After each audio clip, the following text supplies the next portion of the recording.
سلام دوستان عزیز و مهربانم. آیا بار شنیده اید پس از مشکلات برای من و شما در زندگی میگویند که در این کار حکمت است؟ حکمت گفته چی؟ حکمت یکی از صفات پروردگار است. در این مورد میخواهم بهرتان یک دو حرف بگویم. مرد میگوید در داخل ماشین خود رانندگی میکرد. در دل شب ساعت 1 یا 2 شب بود. ماشین از ناگهان از کار ماند.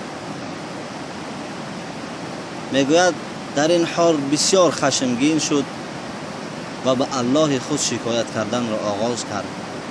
ای الله، مگر در دل شب همین جای است که ماشین مرا ویران بکنی؟ مگر تو در همین جا اگر مرا نجات ندهی پس در کجا نجات میدهی؟ شکایت های خود را میگفت. در حال شکایت کردن بود که خوابش بود.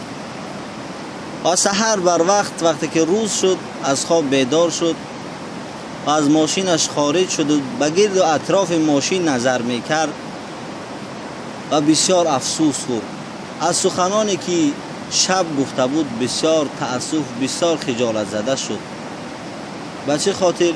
به خاطر که ماشینش در یک لب جریه بود که بسیار چقر بود. اگر 1 متر دیگر ماشینش حرکت میکرد ماشین به درون دریا میزد و این مرد به هلاکت میرسید. بله دوستان عزیزم، در هر کار حکمت خداوند است. پس ما هر چیزی که الله برای ما و شما داد شکر بکنیم، ناشکری نعمت الله را نکنیم. باقی در امان الله پاک با شما بودم. بنده عبدالله در حق بنده دعاگو باشید. الله با ماست.